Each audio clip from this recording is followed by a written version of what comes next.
This experience happened to me in 2020. The world was shutting down because of COVID and everyone was cooped up in their homes. Being an avid backpacker and camper, I used COVID as an excuse to travel to different national parks and camp out in different places. One of those places was a creek in Rocky Mountain National Park, Colorado. Without giving away my identity or revealing too much personal information, let's just say something happened with my job back in 2019 that caused my reputation to kind of suffer a bit, and a good number of people despised me. I had to change apartments, get a new phone number, and eventually quit my job.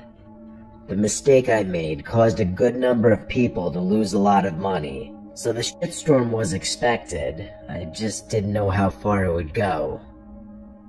I was literally getting harassed by different random numbers for a while. Some texts were even threatening. I didn't know if they were from the same person or different people each time, but I considered the possibility that it was one person texting me from a bunch of different numbers. For a while it seemed to stop, and I was grateful that people seemed to lose interest or just move on. I wasn't working around this time. I was taking time to myself, hence another reason I was traveling around to different national parks. I drove the 3 hours to Rocky Mountain National Park, parked my truck, and started my hike up the trail to the creek. There was nobody else there. I'm sure that was because this was right when the lockdown started and people were taking it very seriously and not leaving their houses. That, and it was also still the winter time. There was a thin sheet of snow on the ground, hard enough that it made that loud crunching sound with every footstep. After a little while, I made it to the creek, and it wasn't frozen, it was still flowing. It was incredibly peaceful. And this was a detox I needed from the stresses of my life at the time. I found a place a little ways off the path to set up camp. After the tent was set up, I chopped up some wood, started a fire, and cooked some sausages on the stove. Then I started reading my book by the fire. After finishing a few chapters, it was getting dark out. Thank God for headlamps.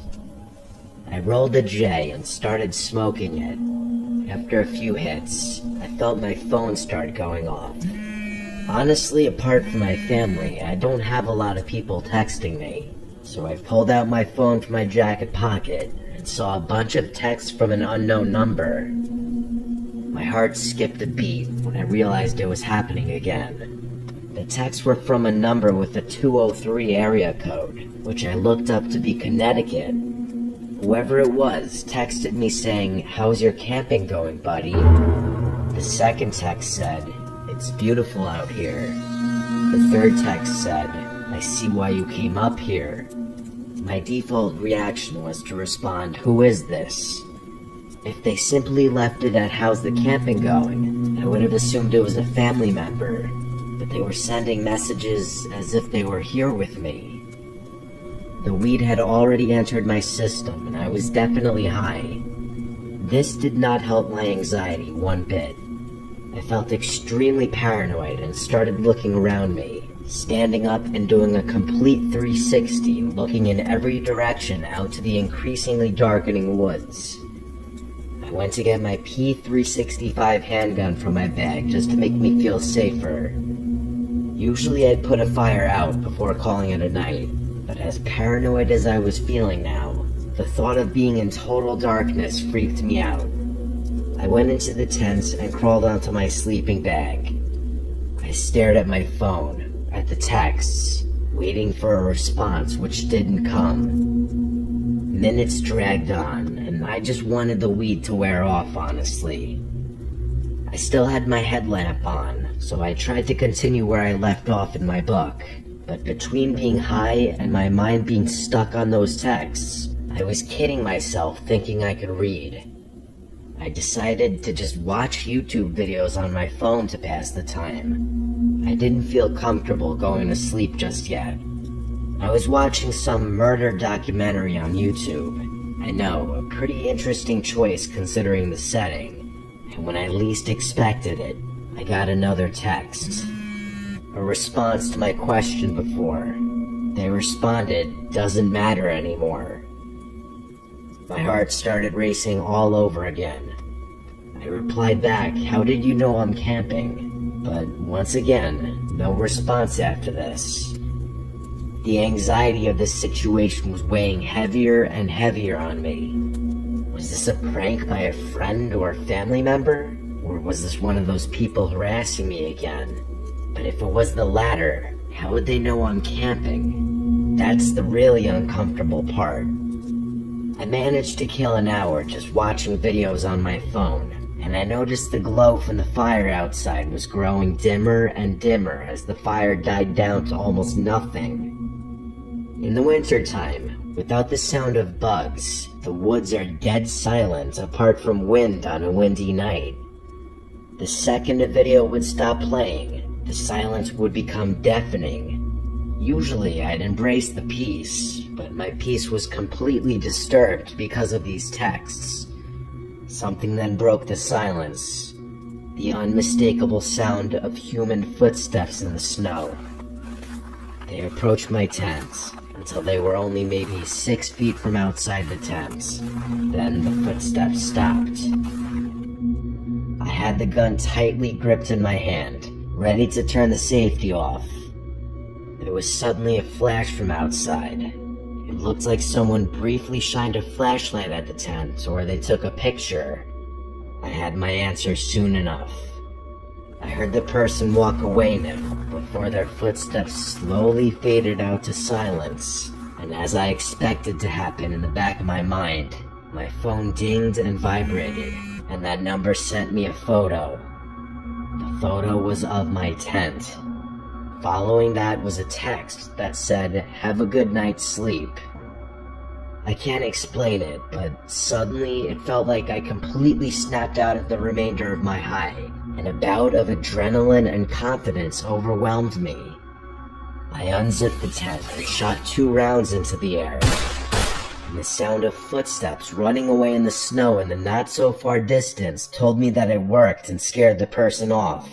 But it also disturbed me even more, that would mean they were still hiding somewhere in the distance, watching.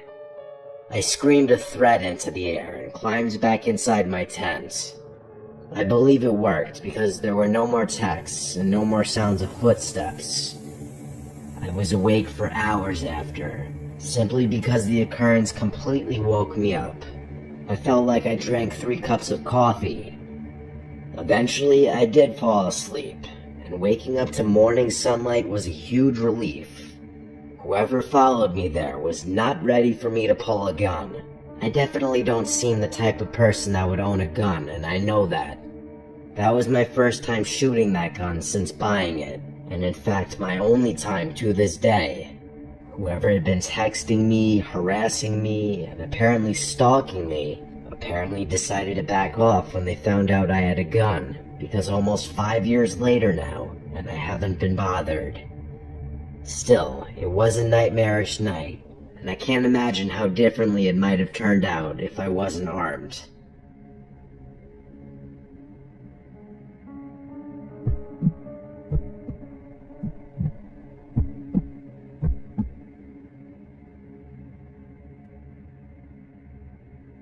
During my childhood, every year my family would have a tradition where we'd all go up to northern Michigan for a weekend in October. Our Uncle Jim used to own a 4-acre property up there. The house on the property could fit a lot of people, with 5 bedrooms and 3 bathrooms. 2 bedrooms were set up for my cousins and my siblings, so my brother and sister in one room and our 4 cousins in another room. The other rooms were for all of our parents. My Uncle Jim has always been a big hunter and fisherman. He'd go on camping trips specifically for hunting all around the country. My dad has gone camping with him a few times, even though he's an animal lover and would never harm a fly.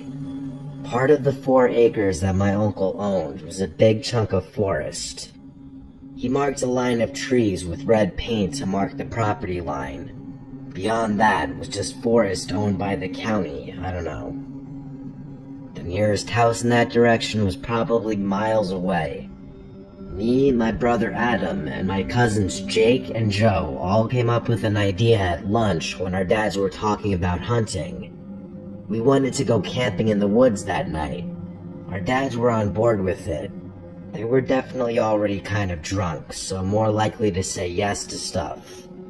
Our moms weren't as on board, but they didn't directly say no. So my dad and Uncle Jim took the four of us into the woods with a tent. My girl cousins and sister were not involved in this. It was just us boys. They led us into the woods, and when Joey, the youngest of us, started complaining that it's too far, they started laughing. That's how our dads are when they're together, especially when they drink. They loved messing with us as kids. Speaking of ages, I'm oldest. At the time, I was around 13. Adam and Jake were around 10, and Joe was around 9. We went beyond the property line, as there was this small clearing in the woods with a bunch of soft green, mossy-looking stuff that my uncle referred to as deer beds, I'm pretty sure. He said it was perfect for a campsite, and that he's used it before. My dad and Uncle Jim kind of gave us a half-drunk lesson on setting up a tent. They made us help out so that it wasn't just them doing all of the work. It was a really big tent, big enough for 4 people, especially kids. Once it was set up, we put our sleeping bags inside. We did this during the day because obviously it was infinitely easier than doing it at night. After all of that, we went back to the house and played games outside until dinner time. At dinner, our moms again expressed that they weren't fans of this idea, that we were too young to be out in the woods alone. Our dads insisted that we'd be fine, and I remember my dad making a joke that we'd be close enough for them to hear our screams if something were to go wrong. It wasn't until later on that our dads led us back into the woods to the tent. We all had flashlights and extra blankets since it was cold at night.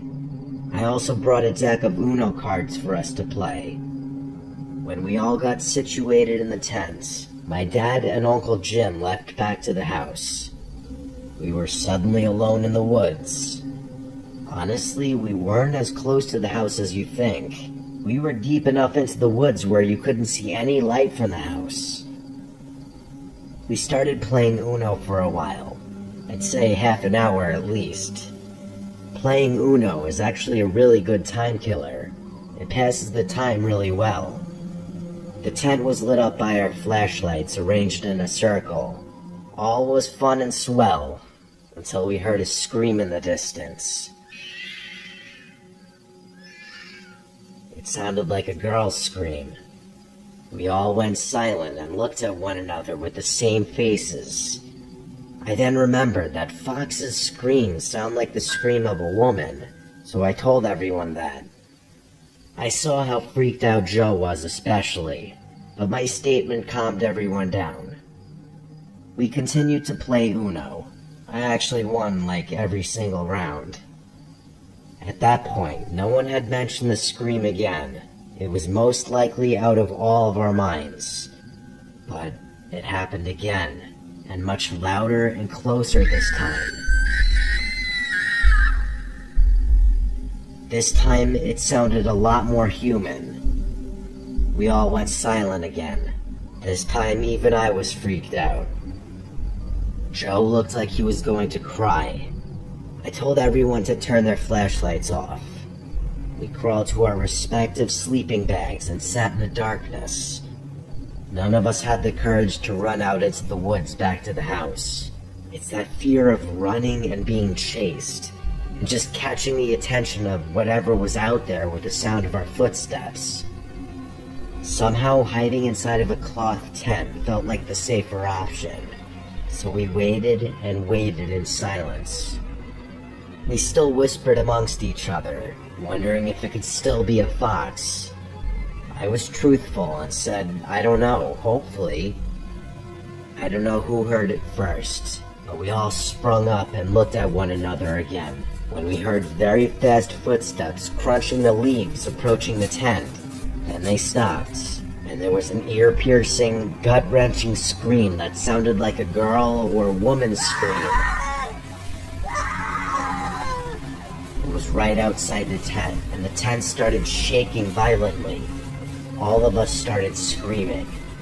Jake and Jim were screaming in fear, while my brother and I were screaming stuff like, "Get out of the tent."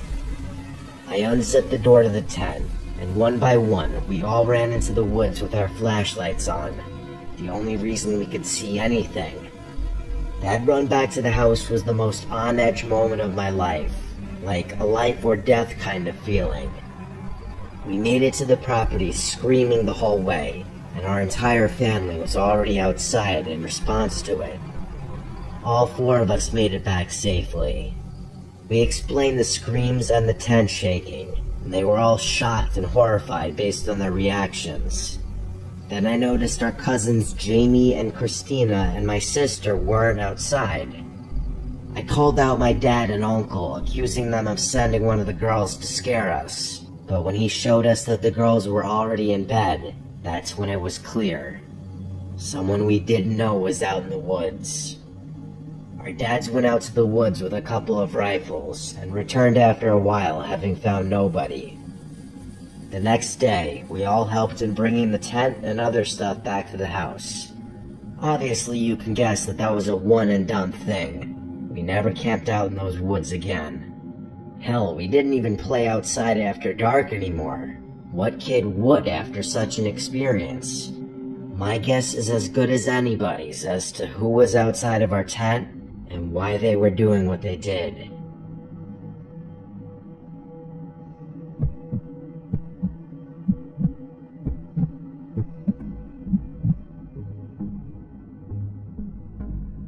What I'm about to tell you still leaves me to question what is real and what's not. This happened to my dad and I, and even now, 2 years later, I get chills just thinking about it. I know how it sounds. If I were you, I wouldn't believe it either, but I swear to you, every word is true. 2 years ago, my dad and I traveled to go camping at a spot out in the deep country. We enjoyed doing this, as it was often a very nice time to get away from real life. This place in particular was a nice spot. Hiking trails, zip lines, a bit touristy, but it has deep history.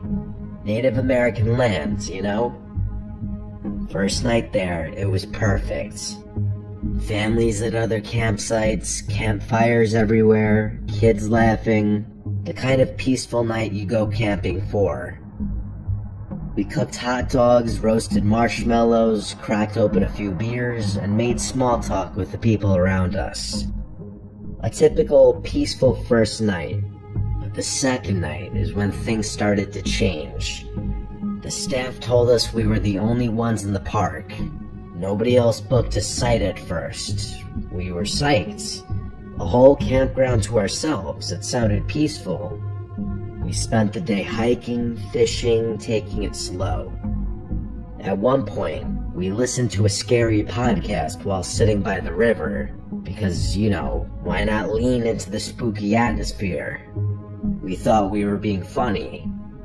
By the time the sun started setting, we were feeling good. A little buzzed from the beers, tired in that satisfying way after a long day outdoors. We decided to head to the park's information center to charge our phones and grab some snacks before it got too dark. The walk back to our campsite, that's when the unease set in. The woods felt different. The air was heavier. The sky had this weird tint, like twilight didn't want to leave. My dad turned to me and said, "Doesn't this feel off? Like we're in some kind of dream?" And he was right, it did. The forest felt endless, stretching out in every direction. My chest got tight. I couldn't shake the feeling that we weren't alone. We didn't say much after that, just kept walking, both of us glancing over our shoulders like we expected to see something lurking in the trees. Back at camp, we stayed close to the fire. We didn't really talk about the weird feeling. We didn't need to. It was like we both silently agreed to keep things normal, pretending nothing was wrong. We roasted marshmallows, played music, even smoked some weed to try and distract ourselves. Not the typical father-son moment you would expect, but by the time the sun dipped below the trees, we could no longer see what was in front of us, except for the fire. That's when the uneasy feeling had grown into something worse. As we sat by the campfire and roasted some s'mores, I want to say at about 9 o'clock, we heard a noise. It was a bang, as if a tree fell. It came out of nowhere, loud and close. It echoed through the woods from the direction of the river, maybe 100 yards away. We grabbed our flashlights and pointed them toward the sound, but there was nothing. No movement, no glowing eyes, nothing. Bigfoot, we joked, nervous laughs slipping out, but neither of us believed it. A few minutes passed, then it came again, louder this time. Farther off, but the same sound, same weight. We shined our lights again, but the forest swallowed our flashlights, allowing us to see only the trees surrounding our tent. And then the third bang, closer. That's when the fear hit. Whatever it was moving toward us, like it was circling the campsite. Then, not even before we were able to collect our thoughts, the fourth bang happened. About 20 yards away, maybe less. That's when the real fear and adrenaline set in. Whatever high I had going from the weed was now long gone. My dad turned to me with his eyes wide. I saw the fear in his face. We agreed to get in the tent. We quickly scrambled and threw the last of the firewood onto the fire, hoping the flames would scare off whatever was out there. Then we scrambled into the tent, leaving everything else behind. I ran inside of the tent and quickly dropped to the ground, lying flat. My dad, moving a little slower, following right behind me. As he was about to get into the tent is when the loudest bang happened. So close it felt like the ground shook. My dad froze, staring out into the dark. I said his name, grabbing his attention as he stared in shock, then quickly jumping into the tent. He muttered, "It's standing there." "What's standing there?" I asked. "I don't know," he said, his voice trembling. It was like a wall of darkness. He sat by the zipper as I buried myself under my sleeping bag, trying to move as quietly as I could. He sat there clutching the only weapon we had, a small knife. Useless, really, but it was all we had. Then came this vibration noise that is still hard to explain to this day. It started low, like a hum, but it wasn't just sound. It filled the air. It was a feeling inside of us, making our chest tight. I've never felt anything like it. My dad whispered, "You hear that?" I couldn't answer. I just nodded, too scared to make a sound, with the feeling as if we were being hunted. This went on for about 5 minutes as we sat in silence. And then, this other sound. It wasn't an animal, and it wasn't human. It was this guttural, alien-like noise, as I like to put it. It honestly sounded like the Demogorgon from Stranger Things. Nothing I have ever heard before.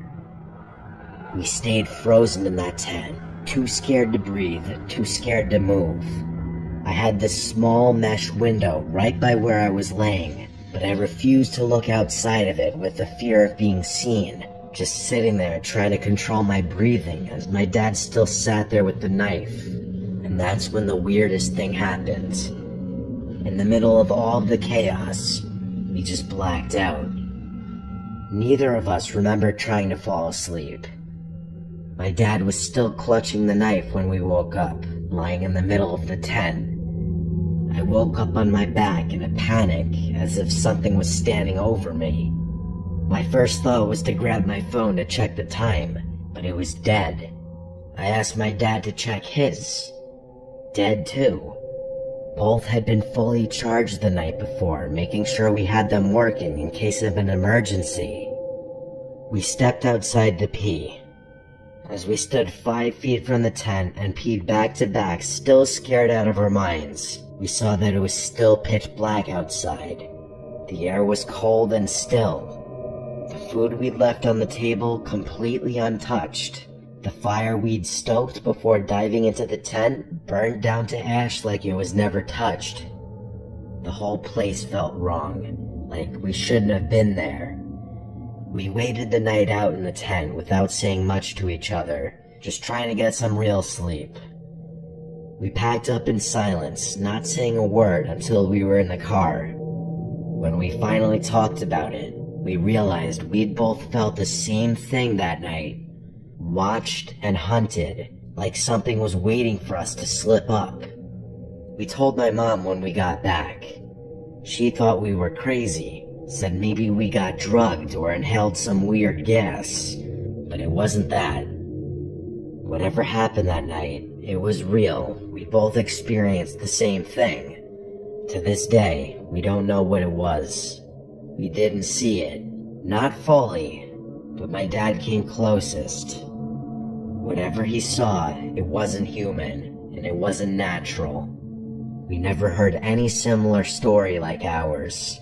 We haven't been back to that camping site since, or even gone camping since. I don't think we ever will.